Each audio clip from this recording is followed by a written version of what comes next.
just got home from church. Ang init, grabe. Sunday today. I have some goodies here from Manchester Collection. Mayroon silang sale. So, bumili na ako ng parang maliit na blanket ito kasi maganda ito for winter ba. Ayan siya. And then, bumili na din ako ng para meron kaming pamalit na naka-special din ito, linen fitted sheet. Ayan siya. Maganda yung kulay niya. Wala silang partner na to na pillowcase, kaya bumili ako ng iba. Medyo malapit naman yung kulay, pero hindi talaga siya standard pillowcase. Hindi talaga siya ganun ka partner. Pero okay lang yun because I have white naman. That's for today's Sunday's haul. Galing sa Manchester Collection. Ayan pala siya. Mainit. Sobrang init ngayon. Ay grabe talaga yung pagkainit niya. Ewan ko na lang. Ililigpit natin tong plastic kasi para next time dalhin natin to nang hindi pag bumili para hindi tayo bayad ng bayad sa plastic. And I also have a few grocery items here. Andito sa kitchen. Mainit din dito sa kitchen namin. Pero mamaya na ako magbukas ng AC kasi kaya pa naman. Carry naman to. Bumili ako na tong banana milk. Ang sarap niyan. Banana milk. Meron akong Chinese noodles na Philippine style. Bihira lang makahanap nito sa Coles. Buti nga meron sila eh. And some soy sauce, premium soy sauce. Ito kasi yung gusto na soy sauce ni Grante kasi mas masarap daw yung lasa ng aking oatmeal. Tatry ko to banana and honey. Usually kasi cream and honey binibili ko pero gusto ko lang i-try. I also have bok choy kasi for my sabaw. And anong tawag dito? Wombok, parang Chinese cabbage. Unti lang yung binili ko ngayon kasi meron pa akong ibang items eh. Pork ribs from Coles din siya. Masarap to. And then chicken na isang buo. Pang isang linggo ko na to. Ako lang mag-isa kumakain eh.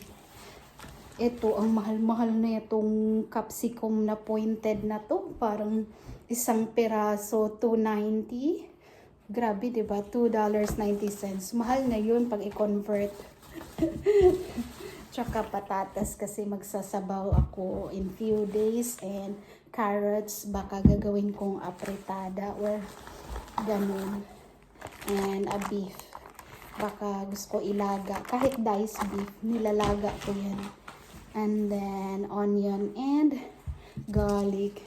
Meron na ulit akong naipon na points, guys. Kung taga dito kayo sa Australia at hindi nyo pa alam to sa Coles, mag-sign up na kayo sa kanilang Flybuys.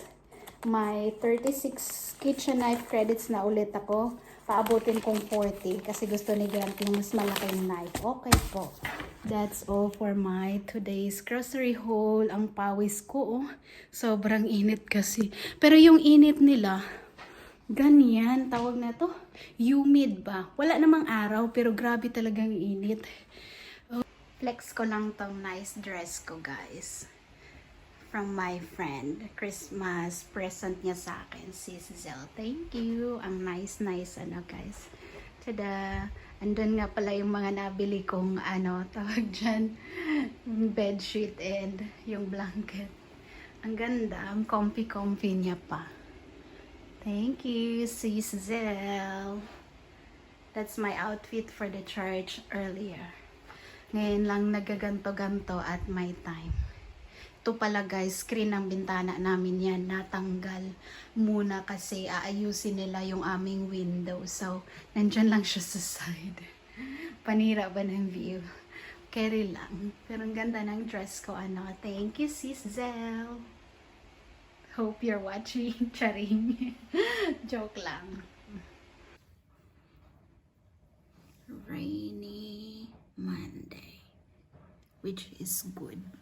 Because it has been super duper hot. Thank you for the rain Monday.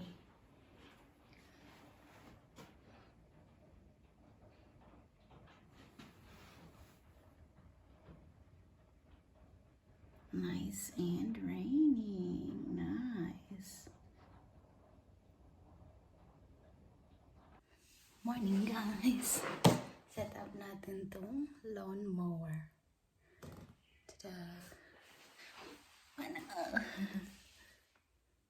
Maliwanag. Kanto dapat siguro. Wala akong ano guys, cutter. Dapat pala bumili para hindi na mahirapan mag-open ng mga ganto.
Download muna Hirap pala itong i-assemble guys. Gusto ko nga sana yung electric na handheld lang para madali lang ba, tapos easy kasi light lang siya. Sabi kasi ni Grant, ito na lang daw muna kasi yun matagal pang dumating. Kailangan na naming i-trim yung harap na damuhan. Sige day, panindigan mo na talaga yung assemble dahil sinabihan ka naman na wag na, siya na nga daw sana mag-assemble. Sabi ko, paano ito gagawin? The situation. Ewan ko ba dito kay Grant? Bakit ito yung binili? Hirap-hirap.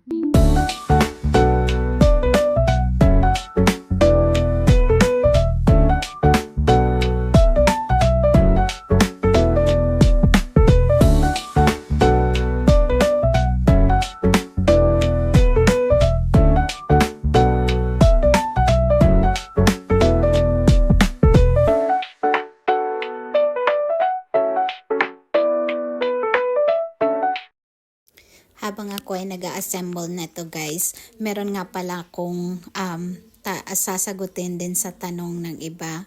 Bakit daw mas pinipili na lang ng ibang Pilipina na foreigner yung kadate? Sabi ko, iba-iba kasi ng experience yan. Baka hindi na sila nakakagusto ng mga Pinoy kasi meron na silang bad experience or history na niloloko, ganun, tapos panay bisyo, tapos alam mo yun, lahat na lang negative. Pero sabi ko naman, hindi naman lahat kasi I know, 100% I know, meron naman at meron ding mga mababait na Pinoy sa atin, pero kami, like for me in my experience, kaya na din ako nagsubok ng foreigner noon kasi nga, ayun yung, hindi maganda yung naging experiences ko sa mga Filipino na nakadate, kaya ganun. Hindi naman sa, ang iniisip kasi ng iba, para kaagad maiahon sa hirap ng buhay. Hindi naman po sa lahat ganun yung intention. Siguro meron ngang ganun, pero for me, maayos naman po yung buhay ko sa Pinas. At subukan na natin tong ikat ng grass guys. Mahirap, mabigat. Sabi ni Grant, siya na daw gumawa. Luto muna tayong dinner. Yung ating rice, malapit nang maluto. And meron ako dito green peas in can and carrots. Kasi gusto ko ngayon yung chicken with banana ketchup. Meron ako dito guys, UFC banana ketchup. Masarap ito. So anyway guys, ayun, balikan ko yung mga tanong na gano'n ng iba about bakit foreigner na gano'n. So ayun yung mga isa sa dahilan. And then of course, sabihin na nga natin na may bad experience na si Filipina. Choice mo na kasi yun kung paulit-ulit nga ba na Pinoy na lang lagi yung itatry mo or kung pwede mo ring itry yung ibang culture. Pero ang pangit lang ng sa atin guys, mga, let's say, mga marites. Kasi kapag foreigner na kaagad gusto lang daw may angat ang buhay. Sana po mabago din yung tingin nyo na hindi lahat ganon. Luto na ang ating chicken. Kain po tayo.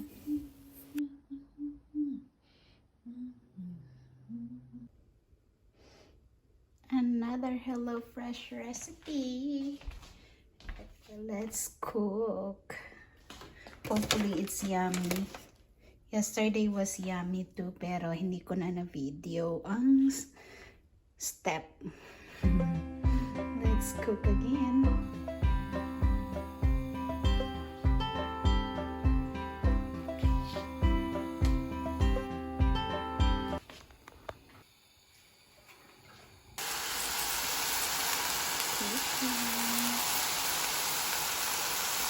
Done. Let's eat cognac noodles, Vietnamese style. Hey guys, this is Friday na nga pala. I have here Temu package. Isa-set up natin. I have, ano ba tawag dyan? Yung parang shoe rack. Tapos, isi-set up lang. Hindi siya ganun ka-durable, pero something lang na may mapaglagyan kasi kalat ng mga slippers namin dito sa baba. Kaya bumili ako. Babasahin muna natin kung paanong gagawin at hindi ko masyadong nagigets yung pag-assemble steps na naman. Ito na naman yung struggle Lagi na lang kasing nag-assemble si Inday. Nahihirapan pa.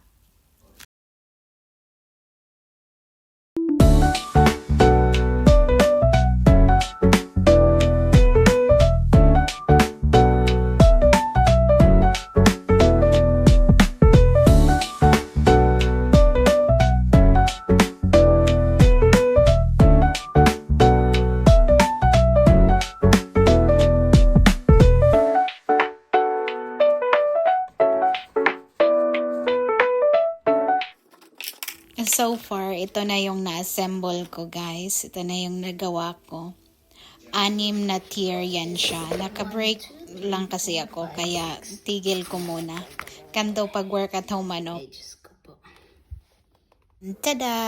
Nagawa ko na siya guys. After shift naman ito. This is how it looks like.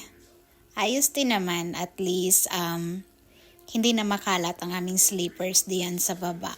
Tsaka yung working shoes niya, nandyan lang sa top. Only from Temu. Mura lang. Meron din pala ako ditong isang Temu finds guys. Wall art decor. Dinikit ko lang, sabi ni Grant, wag ka nang dyan, drill. Kasi nga, nasisira daw yung wall. Kaya, sticker lang yung ginamit ko dyan. Sana mag-hold naman. Very cute naman siya tingnan. Sana hindi siya bumagsak. Kaya dyan ko nilagay. Kasi, kapag ako bumagsak, walang matamaan. Safe. Nice naman guys, what you think? So cute.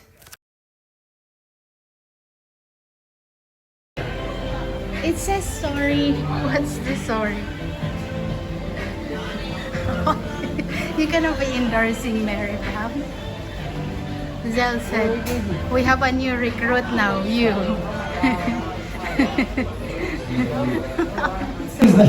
Sake is the Japanese rice man. When you drink sake, you get very drunk, so please drink. But whole song is this song I want to have a good time singing together on the street. So can you? Sorry about that. Yeah, but this song I want you guys sing with me. In Japanese, sounds very difficult, but actually very easy. You just have to scream. Sake won't know better.